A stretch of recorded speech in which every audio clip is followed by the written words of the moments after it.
CM DK ಶಿವಕುಮಾರ್ಗೆ ಯಾವುದೇ ರೀತಿಯಾದಂಥ ಕಂಟಕ ಇಲ್ಲ. ಸಿಎಂ ಡಿಕೆಗೆ ನೊಣವಿನ ಕೆರೆ ಅಜ್ಜಯ್ಯ ಅಭಯ ನೀಡಿದ್ದಾರೆ. ಶ್ರೀ ಕರಿವೃಷಭ ದೇಶಿಕೇಂದ್ರ ಶಿವಯೋಗೀಶ್ವರ ಸ್ವಾಮೀಜಿ ತುಮಕೂರಲ್ಲಿ ಈ ಬಗ್ಗೆ ಮಾತಾಡಿದ್ದಾರೆ.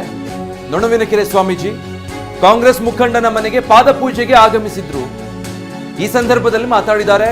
ಡಿಕೆಗೆ ಗುರುವಿನ ಆಶೀರ್ವಾದ ಇದೆ, ಹೀಗಾಗಿ ಯಾವುದೇ ರೀತಿ ತೊಂದರೆ ಇಲ್ಲ, ಸದ್ಯಕ್ಕೆ ಕಂಟಕ ಇಲ್ಲ, ಕಂಟಕ ಇದ್ರೂ ಎಲ್ಲವೂ ನಿವಾರಣೆ ಆಗುತ್ತೆ ಅಂದಿದ್ದಾರೆ. ಡಿಕೆಶಿ ಅವರಿಗೆ 9 ತಿಂಗಳು ಕಂಟಕ ಏನೋ ಇದೆ ಅಂತ. ಯಾವ ಕಂಟಕ? ಗುರು ನಗರೋರಧಿಕಂ, ಗುರುವಿನನ್ನ ಆಶೀರ್ವಾದ ಪಡೆದಂಥವರಾಗಿದ್ದಾರೆ. ನಿರಂತರ ಶ್ರೀಮಠದ ಮಗನಾಗಿ ಸೇವೆಯನ್ನು ಸಲ್ಲಿಸಿರ್ತಕ್ಕಂಥವರಾಗಿದ್ದಾರೆ. ಗುರು ಆಶೀರ್ವಾದ ಅವರಿಗೆ ರಕ್ಷಾ ಕವಚವಾಗಿದೆ. ಯಾವ ಕಂಟಕ ಬಂದರೂ ಕೂಡ ಅವರ ಜಯಶೀಲರಾಗ್ತಾರೆ. ಅದರ ಬಗ್ಗೆ ಚಿಂತೆ ಬೇಡ. ಖಾತೆ ವಿಚಾರಕವಾಗಿ ಅವರು ಸ್ವತಂತ್ರ ಜೀವಿಗಳಾಗಿ ಅದನ್ನು ಹೇಳೋರಲ್ಲ.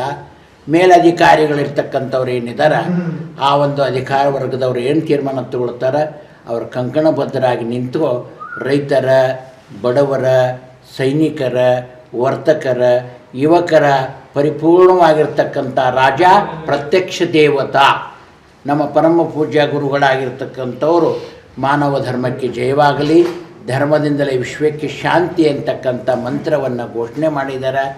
ಆ ಧರ್ಮದ ದಂಡವನ್ನು ನಮ್ಮ ಶ್ರೀಮಠದಿಂದ ಅವರಿಗೆ ಹಸ್ತಾಂತರ ಮಾಡಿದ್ದೀವಿ.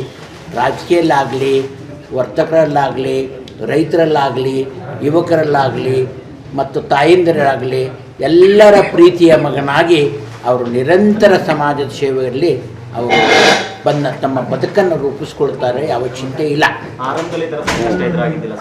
ಸಂಕಷ್ಟ ಜೀವನದಲ್ಲಿ ಬಾರದು, ಬಪ್ಪದು ತಪ್ಪದು ಅಂತ ಹೇಳ್ತಾರೆ.